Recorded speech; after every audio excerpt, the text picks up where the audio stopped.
For decades, Wimbledon was one of the places where Chris Evert looked most at home. The white clothing, the green courts, the familiar walk towards centre court. She won the singles championship there 3 times, and years after she stopped competing, she kept returning to the tournament as one of the voices explaining the game to television viewers. But in the summer of 2026, Chris Evert was missing. Just days before Wimbledon began, the 71-year-old announced that her ovarian cancer had returned. Recent CT and PET scans had brought the news she had hoped never to hear again. She had already undergone surgery, she said, and chemotherapy would follow. For the next few months, tennis would have to wait. It was the 3rd time she had faced the disease. For anyone who remembers Evert during her playing years, there is something especially difficult about that sentence. This was a woman whose career was built around control. Watch the old footage from the 1970s and 1980s, and there is rarely wasted movement. She stayed near the baseline, absorbed pressure, and returned one ball after another with extraordinary accuracy. Opponents could attack her for an hour and still find the ball coming back. She eventually collected 18 major singles championships. 7 came on the clay of the French Open, 6 at the US Open, 3 at Wimbledon, and 2 in Australia. For 13 consecutive years, from 1974 through 1986, she won at least 1 major singles title. Yet the most important battle of her later life would have nothing to do with rankings or trophies. The story begins partly with another member of the Evert family. Chris's younger sister, Jeanne Evert-Dubin, had also been a professional tennis player. In later life, Jeanne developed ovarian cancer. She died in 2020 after living with the disease for roughly 2 years. What happened afterward would change Chris's life. Further examination of Jeanne's genetic information revealed a harmful inherited mutation associated with increased cancer risk. Chris underwent genetic testing herself. That discovery eventually led doctors to recommend preventive surgery, and during that process, cancer was found. It was early. That detail mattered enormously. Chris announced her diagnosis publicly in January 2022. She underwent surgery and chemotherapy and later spoke openly about how her sister's experience had effectively warned the rest of the family to look more closely at their own risks. For a time, the news became encouraging. Treatment ended. She returned to work. Viewers once again saw her discussing the world's best players from the broadcast booth. Then, in December 2023, she revealed that the cancer had returned. Again came surgery, again came treatment, and again Evert returned. That is why the announcement in June 2026 felt different from an ordinary health update. This was no longer one frightening diagnosis followed by recovery. It was a disease that had entered her life, disappeared from view, returned, been treated again, and then returned once more. Still, Evert's own statement was not one of surrender. She called ovarian cancer relentless, but said she intended to remain optimistic and determined. To understand why so many people reacted so strongly, however, you have to remember who Chris Evert was before hospital rooms, scans, and chemotherapy became part of her story. Long before the world knew her as Chrissy, there was a teenager from Florida, being taught to keep the ball in play by a father who understood tennis better than most. And very quickly, the rest of the sport began to notice her too. Long before Chris Evert became one of the most recognizable faces in tennis, her world was already built around a tennis court. She grew up in Fort Lauderdale, Florida, in a family where the sport was part of everyday life. Her father, Jimmy Evert, was a respected tennis coach who taught at Holiday Park, and Chris began hitting balls under his supervision when she was only 5 years old. There was nothing glamorous about those early lessons. Jimmy believed in repetition, control, and patience. Chris was not a large or physically imposing child, and that helped shape one of the strokes that would eventually become associated with her name. Because she was initially too small to comfortably control the racket with one hand on the backhand side, she used both hands. Instead of abandoning the technique as she grew older, she refined it. Years later, the two-handed backhand would become common throughout professional tennis. In Evert's childhood, however, it was far less conventional. What began partly as a practical solution became one of the most reliable weapons in the women's game. The entire Evert household was competitive. Chris was one of 5 children, and several of her siblings became accomplished junior players. Her younger sister Jeanne would later compete professionally as well. Tennis was not simply something Chris did after school, it surrounded the family. But even among talented siblings, Chris began separating herself very early. By her early teens, she was already one of the strongest junior players in the United States. She learned to win without looking as though she was fighting. Her game relied on accuracy from the baseline, consistent depth, and an ability to remain patient longer than the player across the net. That calm appearance would eventually become part of her public image. British newspapers later called her the Ice Princess, a nickname that suggested emotional distance, but the description could be misleading. Evert was fiercely competitive. What made her unusual was how little of that intensity appeared on her face. One of the first clear signs that she could compete with the best women in the world came before most American teenagers her age were even thinking about a professional career. After winning the National 16 and Under Championship, Evert received an invitation to an 8-player tournament in Charlotte, North Carolina. There she faced Margaret Court. Court was not simply an experienced professional, she was the world's leading player and already a major champion. Evert was still a teenager, yet Chris beat her in straight sets, winning both sets in tiebreaks. It was the sort of result that people inside tennis could not ignore. The following year in 1971, the wider public finally saw what the sport had been talking about. Evert arrived at the US Open at Forest Hills as a 16-year-old amateur. The tournament looked very different from the modern US Open. It was still played at the West Side Tennis Club in Forest Hills, and the atmosphere felt more intimate than the enormous stadium environment that would come later. Evert opened by defeating Edda Budding 6-1, 6-0. Then things became much more difficult. In each of her next 3 matches, she was forced into a deciding set. Against Marianne Eisel, Françoise Durr and Leslie Hunt, the teenager repeatedly found herself under pressure and repeatedly found a way through. Suddenly, she was in the semi-finals of the US Open. Waiting for her was Billie Jean King. King ended Evert's run in straight sets and would go on to win the championship. But the loss did little to diminish what had happened. At 16, Chris Evert had reached the semi-finals of one of the biggest tournaments in tennis. She was no longer simply Jimmy Evert's gifted daughter from Florida. American tennis had found its next major attraction, and over the next few seasons, the quiet teenager from Fort Lauderdale would begin winning so often that the question was no longer whether she could become champion. It was who, exactly, could stop her. By the middle of the 1970s, Chris Evert was no longer the teenager people were watching to see what might happen. She was the player everyone else had to solve. Her first major singles titles came in 1974, when she won both the French Open and Wimbledon. The contrast between those 2 victories said a great deal about her game. Clay rewarded patience, consistency, and point construction, all qualities that suited Evert perfectly. Grass demanded faster reactions and adjustment. She proved she could win there too. From that point forward, her presence near the top of women's tennis became almost constant. Evert would eventually win 18 Grand Slam singles titles, including a record 7 French Opens and 6 US Opens. She spent 260 weeks ranked number 1 and finished 7 seasons as the year-end number 1. For 13 consecutive years, from 1974 through 1986, she captured at least 1 major singles championship. But numbers alone do not explain why so many people who watched tennis during those years still remember her so clearly. Part of the answer was the way she played.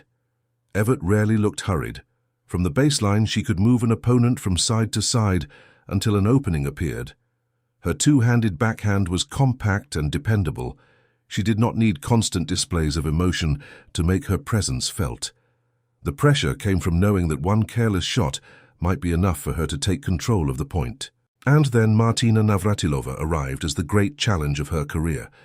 Their differences were immediately visible. Evert preferred the baseline, building points patiently and striking passing shots when an opponent came forward. Navratilova increasingly built her game around aggression, athleticism, and attacking the net. Their personalities also gave television audiences an easy contrast. Evert was the American star from Florida, composed and familiar to the public. Navratilova had grown up in Czechoslovakia and defected to the United States in 1975, bringing a very different story with her. They first played each other in 1973. By the time their rivalry ended in 1988, they had met 80 times. 60 of those matches were finals, 14 were Grand Slam finals. For anyone watching women's tennis during those years, it could sometimes feel as though an entire tournament existed simply to bring Evert and Navratilova back together on the final weekend. At first, Evert had the advantage. She was more established, more consistent, and already comfortable under the pressure of major championships. But Navratilova changed. She became stronger, dramatically improved her fitness, and developed an attacking game that placed increasing pressure on Evert's baseline style. During the early 1980s, the balance of their rivalry shifted. That forced Evert to change as well. She experimented with her equipment, worked to add strength, and looked for ways to become more aggressive. At an age when an established champion might have simply trusted what had always worked, she had to adapt, because the woman across the net was becoming increasingly difficult to beat. Navratilova ultimately finished ahead in their head-to-head series, 43 victories to 37. Yet reducing their relationship to that number misses what made it unusual. They were fierce competitors, but they were also friends. Away from the court, the hostility that spectators sometimes expect from great sporting rivalries was largely absent. Over time, that friendship became almost as important to their shared story as the matches themselves. Do you remember which side you usually supported when Chris and Martina met? For more than a decade, their names were inseparable from women's tennis. From November 1975 to August 1987, Evert, or Navratilova, held the #1 ranking for all but 23 weeks. But even while Evert remained one of the most successful athletes in the world, time was beginning to change the game around her. Younger opponents were arriving.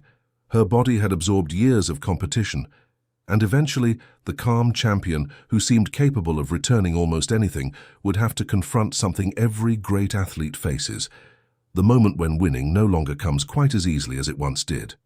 By the late 1980s, Chris Evert could feel the balance changing.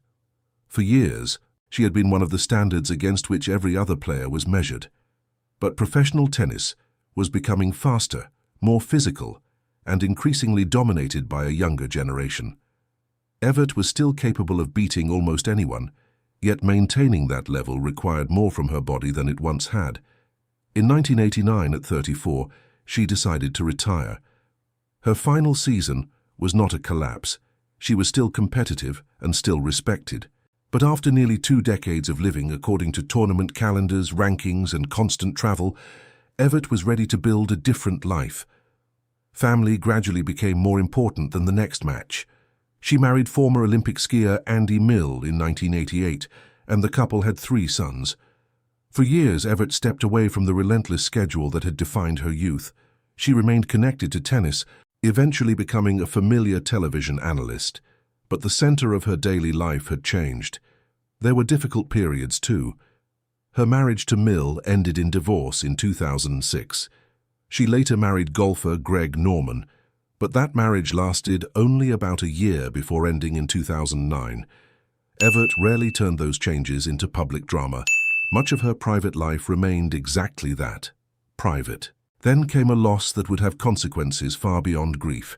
Her younger sister Jeanne Evert Dubin, who had also played professional tennis, was diagnosed with ovarian cancer.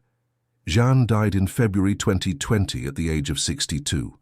For Chris, the loss was deeply personal. But it also raised medical questions inside the Evert family. Further genetic testing connected Jeanne's cancer to a harmful BRCA1 mutation. Chris was tested as well and learned that she carried the same mutation.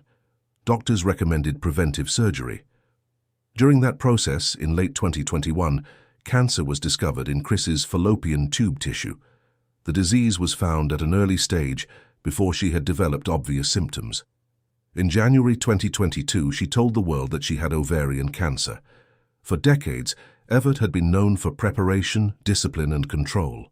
Now, one of the most important decisions of her life had come from listening to what her sister's illness had revealed, and the treatment that followed would begin a new chapter she never expected to face more than once. When Chris Evert completed chemotherapy in 2022, there was reason for optimism. The cancer had been discovered at an early stage, largely because of what doctors had learned after the illness and death of her younger sister, Jeanne. Evert had undergone surgery, followed the treatment recommended by her medical team, and eventually returned to the familiar surroundings of professional tennis. Viewers saw her again on television. She returned to major tournaments as an analyst, discussing matches with the same measured voice that had once accompanied her own performances on court. There was something reassuring about seeing her back at Wimbledon and the other Grand Slams. After months of hospitals, tests and chemotherapy, tennis offered a familiar routine. But the story was not finished. In December 2023, Evert announced that her ovarian cancer had returned. The recurrence had once again been detected early. She underwent another robotic surgery and began another course of chemotherapy. That meant another temporary withdrawal from her work with ESPN, and another period in which treatment had to come before everything else. Evert later returned to broadcasting again. To many viewers, that return may have looked like the closing of another difficult chapter. Then came June 2026. Shortly before Wimbledon, Evert revealed that recent CT and PT scans had shown that the cancer had returned for a third time. She was 71. She had already undergone surgery and was preparing to begin chemotherapy again. As a result, she would not be part of ESPN's Wimbledon coverage that summer. For longtime tennis fans, her absence carried particular meaning. Wimbledon had been woven through Evert's life for more than half a century. She first played there as a teenager. She won the women's singles championship 3 times. Years after retirement, she returned not with a racket, but with a microphone, becoming part of the way another generation experienced the tournament. Now, while players walked onto those familiar grass courts, Evert was concentrating on treatment. Her statement was serious, but it was not a farewell. She described ovarian cancer as relentless and made clear that she intended to approach this recurrence with the same determination she had shown before. She also expressed hope that she would return to her broadcasting work when her health allowed it. That distinction matters. There is no responsible reason to describe Chris Evert as terminally ill, to predict her future, or to suggest that this is the end of her public life. Those details are known only to Evert and her doctors. What is known is that she is facing the disease again, and during these years, one of the most meaningful relationships from her tennis career has taken on a very different form. Martina Navratilova, her greatest rival, has also experienced cancer. The women who met 80 times across the net have spoken about supporting one another through their health struggles. In the 1970s and 1980s, television audiences watched them study each other's games, search for weaknesses, and fight for the biggest trophies in tennis. Decades later, the competition is gone. The friendship remains. Evert's legacy was secure long before her illness. She retired with 18 Grand Slam singles championships, spent 260 weeks as the world's #1 player, and produced a level of consistency that remains difficult to imagine today. But at 71, the numbers tell only part of why people still care about her. She is a mother of 3 sons, a sister who lost someone close to the same disease she would later face herself, a former champion who continued working around the sport long after she stopped competing, and now, once again, a patient going through surgery, treatment, and uncertainty. Her career taught audiences to associate Chris Evert with composure. Her life after tennis has shown what that composure looks like when there is no scoreboard and no final set to decide the outcome. Which Chris Evert match has stayed with you the longest, and do you remember watching her rivalry with Martina Navratilova? If you enjoy revisiting the lives of the athletes who defined an era, subscribe to the channel and join us for the next story.